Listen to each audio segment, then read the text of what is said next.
Vamos lá então, continuando. Então, quando a gente reconhece, né, essas influências, essas informações, esses traumas, essas iniquidades que acabaram influenciando as pessoas nas escolhas, isso leva para o conselheiro uma carga de intercessão. Ou seja, nos leva a orar pelas pessoas, dentro daquelas necessidades que as pessoas têm. Sim ou não, gente? A gente fica com compaixão da pessoa. E automaticamente nós nos colocamos no lugar daquela pessoa em oração, colocando toda aquela situação diante de Deus, para que a gente não trate aquela dificuldade, aquela luta, aquele problema de maneira superficial na vida das pessoas. Amém? É isso que Deus quer de nós. Deus quer isso aqui, uma capacidade sacerdotal, como sacerdotes mesmo, para que a gente consiga diagnosticar, né? Discernir, verificar e enfrentar e resolver as feridas e as iniquidades relacionadas ao estilo de vida e ao passado geracional, aliada também a uma edificação de um caráter fundamentado nos valores do Evangelho. Não é no que eu acho, no que eu penso, gente, é do Evangelho. Um caráter forjado não na minha imagem como conselheiro, não no que eu acho que é certo, não, no Evangelho de Jesus Cristo. Nós começamos lendo aqui a palavra de Deus. Ela é que é capaz de ensinar, né? Exatamente, redarguir, reeducar, a fim de que o homem de Deus seja perfeito e perfeitamente habilitado para toda boa. Então não é eu que transformo a vida das pessoas, gente, é a palavra de Deus. É a palavra de Deus que muda. Eu e você não temos poder de mudar ninguém. Nós somos apenas canais, nós somos apenas rios que estão fluindo, mas o que faz a diferença é o rio, e o rio é a palavra. Nós não somos represas, que guardamos a palavra só para nós, não, nós somos rios, canais de bênção, para que o rio da palavra de Deus flua através das nossas vidas, abençoando a vida das pessoas. Então aqui, diagnosticar, enfrentar, resolver feridas e iniquidades. Geralmente as iniquidades, gente, elas se apoiam aonde? Nas feridas. As iniquidades nada mais são do que sintomas cuja causa é a ferida. Vocês estão entendendo? Todo comportamento anormal nada mais é do que uma ferida mal resolvida. Então, nós estamos entendendo justamente isso. E isso acaba gerando, relacionando todo um estilo de vida, muitas vezes com uma ligação geracional. E para isso, né, à luz da palavra de Deus, nós temos que edificar esse caráter fundamentado nos valores do Evangelho. Sintetizando, então, como objetivo supremo, esse padrão de aconselhamento na libertação. Fala comigo. Aconselhamento e libertação. Vocês vão ver que o aconselhamento é o que dá mais trabalho. A libertação é a parte mais fácil, é a oração que você faz no final. O que vai dar trabalho é todo escutar a vida da pessoa, a história, analisar todos aqueles fatos, aquelas situações, e de alguma maneira, em Deus, através da oração, você orando pela pessoa, também junto com a pessoa, chegarem a uma solução em Deus, através de uma oração intercessória, que geralmente a gente faz no final de um atendimento, quando só tem uma oportunidade, ou às vezes você tem que picotar em vários momentos, né? Que é uma coisa às vezes mais complexa, mais difícil. Então é interessante isso. Todo mundo está entendendo, gente? Perseverando nisso, a vida espiritual tende a fluir de forma mais sólida e crescente.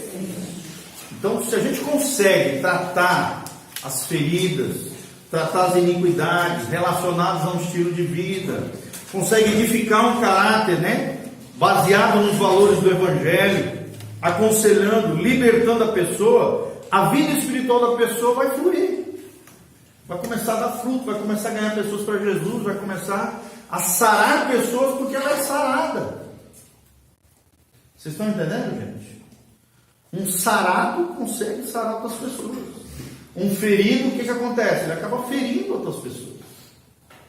Mas um sarado se transforma num agente de cura de milagres e de bênção na vida de outras pessoas.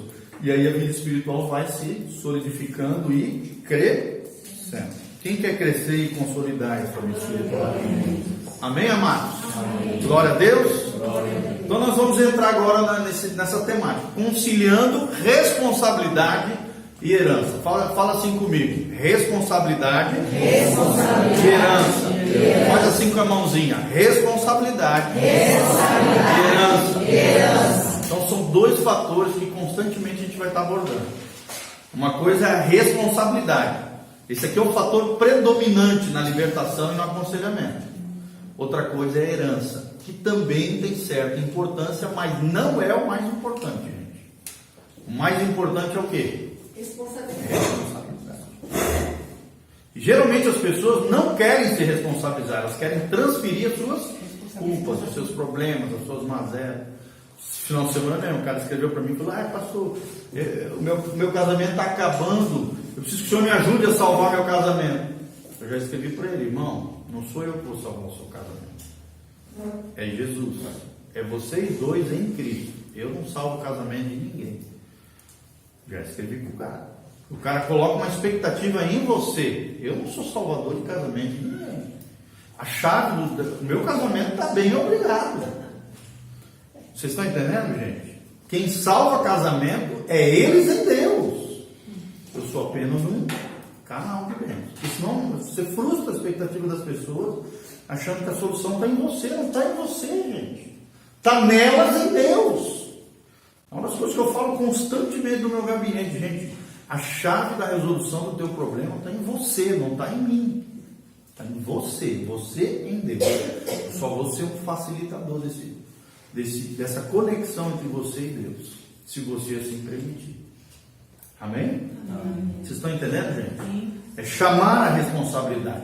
Pode anotar aí: discipular é responsabilizar pessoas.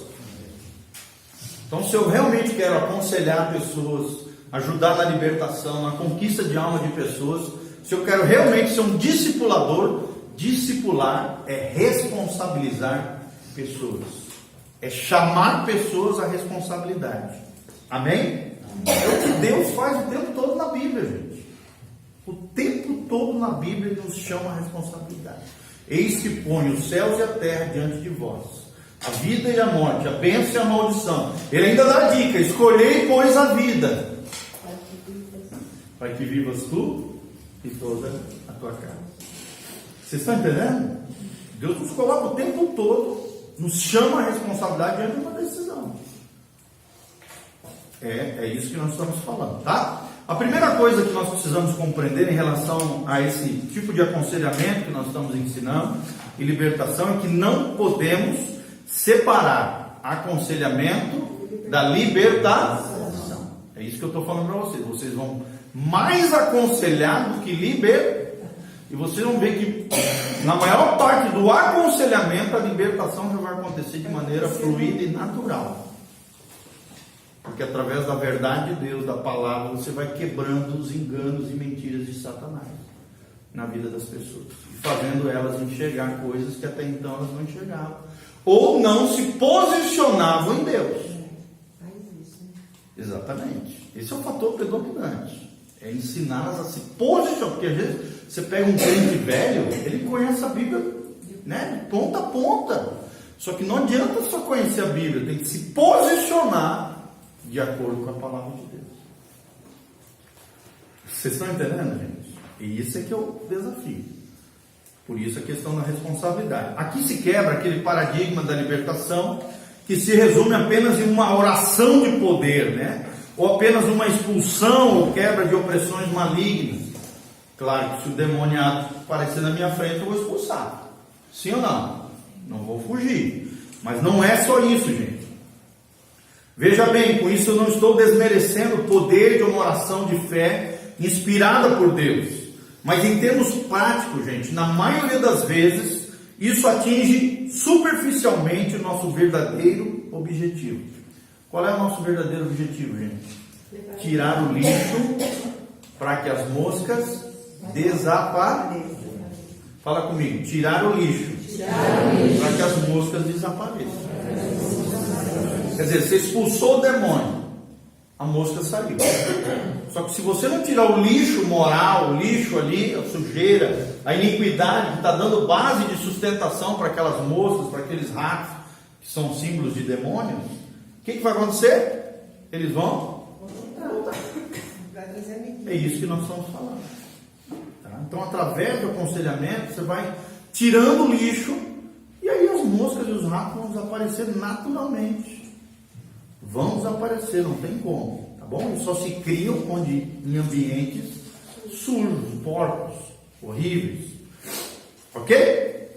No caso, o cara que estava com problema no casamento lá, Fala. foi orientado depois o que ele tinha que fazer, porque tinha que sondar, ver o que estava acontecendo na casa dele também, né? Porque, Claro. Não, vamos começar um atendimento com ele, com a esposa e tal. se, Só que assim, eu estou deixando bem claro para ele que a chave não está em mim. Está nele. Né? Depende dele e da mulher. Outra coisa, casamento, gente, é um problema duplo. Às vezes o cara quer, mas a mulher não quer. Meu irmão, aí é só oração e clamor. Porque se um não quiser, geralmente o casamento já vai para o pau. Os dois precisam querer para um casamento ser restaurado. Entendeu? Então tem toda uma dificuldade. O casamento não depende só de você, depende do outro querer. Entendeu? Foi uma das coisas que eu perguntei. Sua esposa também quer? Não. Então a gente precisa trabalhar com as duas vidas. Se os dois estiverem dispostos a isso, é possível a esperança de restauração. Porque assim, amados, vocês têm que entender que as pessoas, eles gostam de fazer um monte de coisa errada, de aprontar um monte, de fazer um monte de escolhas equivocadas e depois chegar diante de você para você resolver o problema deles. Vocês estão entendendo? E às vezes até saem, às vezes a gente fala a verdade, orienta, aconselha, faz tudo que ensina, tudo que deveria, a pessoa precisa se posicionar em Deus, se responsabilizar, entender. A pessoa não faz e sai ainda falando mal de você. Se prepare, isso vai acontecer. Eu fico impressionado às vezes, dentro do gabinete, a gente orienta, aconselha, fala tudo direitinho, o cara fecha a porta da minha sala, sai, faz tudo o contrário. Tudo que eu falei para ele não fazer, ele faz. Então vocês têm que estar preparados para isso. Tem gente que quer ouvir o que ela quer escutar. Tem gente que não coloca em prática aquilo que a Bíblia diz. Tem gente que não está nem aí para aquilo que você vai falar. Então é muito triste esse tipo de situação. Mas a gente tem que continuar. Entendeu? Querendo ajudar as pessoas que realmente querem ajuda. A chave da tua vida está nas tuas mãos.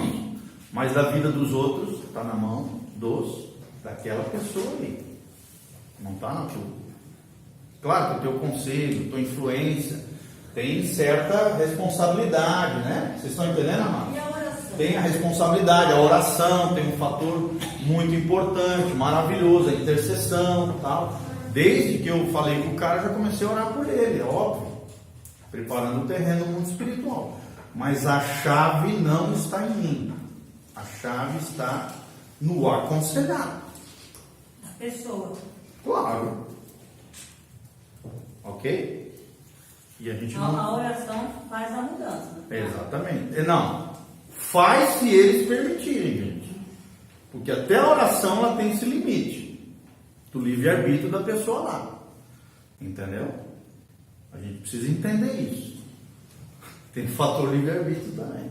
Só que, claro, com a oração tudo fica mais fácil, né? O poder de Deus entra. A situação ali, geralmente, Deus age, sem dúvida nenhuma. Sem oração é muito mais difícil. Sem dúvida nenhuma, tá? Com oração, tudo fica mais fácil. Vamos lá então, o aconselhamento requer tempo de qualidade, envolve um diálogo espiritualmente inteligente, profundo e sem pressa. Fala comigo, tempo de qualidade, diálogo espiritual, inteligente, profundo e sem pressa. Não pode atender uma pessoa em 10 minutos, gente. E às vezes, né? Às vezes, por exemplo, nós aqui que temos horário marcado. Aí às vezes termina a hora da pessoa. Tu viu que está no meio da conversa. Tu não chegou a uma resolução do fato, você tem que marcar outro horário com a pessoa para continuar aquele aconselhamento. Entendeu? Mas não pode ter pressa, não pode ficar na superfície. Não pode ser algo rápido, tem que ser feito perguntas inteligentes. Né? Você tem que chegar ali e fazer perguntas